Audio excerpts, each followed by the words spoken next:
Morning, morning, morning. Morning, you guys. If you saw the title, you know what today is. Literally sips tea. I read Colleen Hoover's Verity.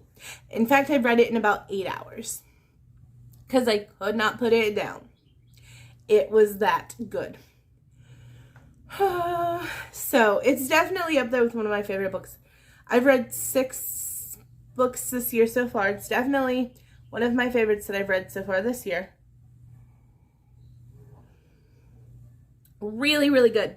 One of my favorite things about it is that it grabs you from the first couple of pages when Lowen, who is our main character, is walking through Manhattan and she witnesses that crazy trauma that she witnesses. Immediately I'm like, this book is crazy. Like, where is she going with this? What's gonna happen?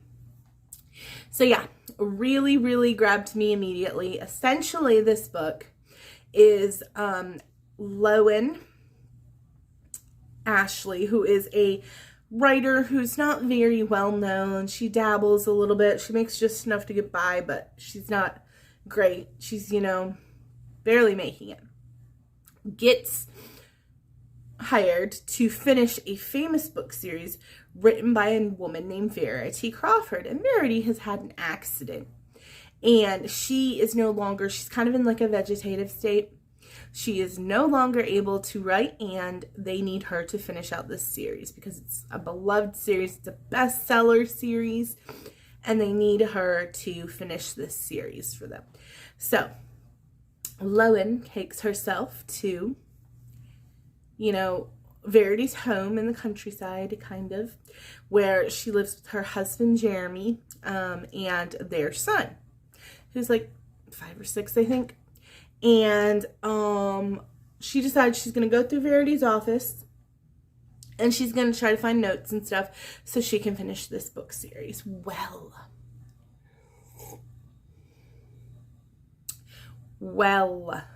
she finds this manuscript that is not about this book series. It is about Verity's life. Jeremy and Verity have lost 2 daughters. Pretty close together. Both have passed away. One of them from a peanut allergy reaction over at a sleepover. She died pretty much instantly. And one of them drowned in the lake. And it is just so good. So you're reading this manuscript and it makes you feel like Verity is evil. Like evil. And, of course, Lowen is reading this manuscript, and she has grown to just hate Verity. And she's also kind of falling for Verity's husband, Jeremy. Well, some spooky stuff starts happening. That makes you think maybe Verity isn't really hurt or injured or in the vegetative state. Like, Lowen starts seeing her creeping around the house and locking eye contact with her. And ooh, it's so good. There was a couple of scenes that like gave me chills. I was like, ooh, so good. I mean, I'm trying not to spoil the whole book, but I am going to have some spoilers because it was just, like I said, so far my favorite read of the year, though we're early in the year.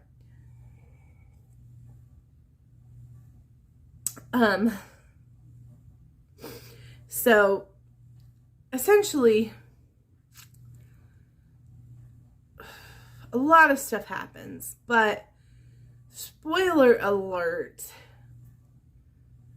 it turns out that Verity is kind of faking it, and her husband, Lowen, takes this manuscript about how she tried to abort her children, how she blamed the second twin for the first twin's death with the peanut allergy, how she purposely drowned the second twin girl, and all these evil things that she has done. And so Lowen lets Jeremy read it, and Jeremy reads this manuscript, Verity's husband. And in a fit of rage, kind of goes up to Verity's room and calls her out. And Verity obviously responds And she's like, I'm trying to set up for this book, kind of.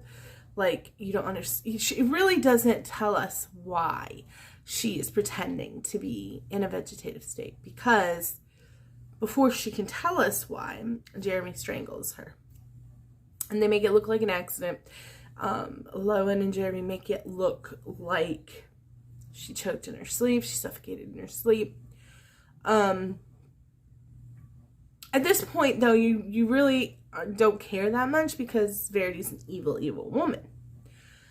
Well,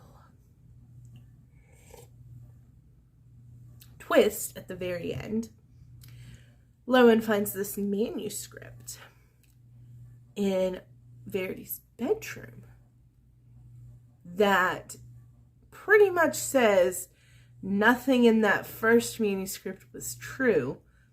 She writes like thrillers from the bad guy's perspective. So she was trying to write her life story from like a bad guy's perspective to help her with writing her books. I don't know.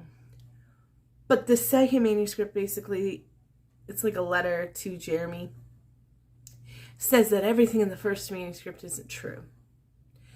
Which blows my mind, because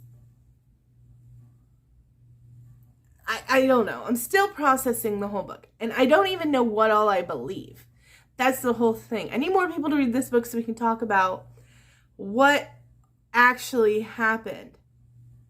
If I'm being honest, I think it was a mix of that first manuscript with evil Verity and the letter to Jeremy. Like, I think it was a perfect mix of those two things. Is the truth. They say, like, two sides to a story. I feel like both of these papers were the story, but bits and pieces from them. I don't know. This was a book that I finished reading and I really didn't even know how to process, because I don't know exactly what happened. Like, they make you feel like either of these situations could have happened. It's really good, guys. Highly recommend reading Verity. It'll definitely make you think. But Lowen makes the decision to burn the second manuscript, the letter to Jeremy, where Verity pretty much proclaims her innocence, because she's like, well, she's passed now, it doesn't matter. So she shreds and burns that second Jeremy letter. And yeah, Jeremy will never know that his wife was actually probably innocent, but I think Lowen was just trying to save his mental health at that point. Like, that had to destroy him, knowing, his wife may possibly have been innocent and he killed her. I don't know. And I kind of feel for Lowen in this situation, because like, she walked into a really crummy situation. But in the end, it makes you seem like they end up happy. Lowen and Jeremy, and then Verity and Lowen's son. And they have a new baby. Jeremy and Lowen have a new baby together. And it makes you seem like they're happy. And, all of that bad juju from Harper and Chasten, the twin girls, their death, Verity's accident, whether or not Verity killed her children or had something to do with it, all of that seemed to be in their past with Verity's death. So, thoroughly enjoyed that book, though, man. I feel like they're going to do a movie on it. I really do. The story's outstanding. But 10 out of 10. Read Verity. If you haven't read Verity, cannot recommend it enough. Read it before they make a movie about it, because it was that good. 2 thumbs up. What else did we... Oh, yeah. What is your favorite book that you've read in the last little while? Not even this year, but like recently. Do you have like a favorite book that you've read? Verity is probably top 5 for me that I've not only read this year, but like in the last few years. I just really enjoyed it. Could not put it down. So I love you guys so much, and I hope you guys are having an amazing week. And stay tuned for a lot more book reviews. I have been a crazy reading fiend. Like I said, I've finished like 6 or 7 books this year. And yeah, I will definitely be giving you guys loads of reviews on what I thought of them. Love you.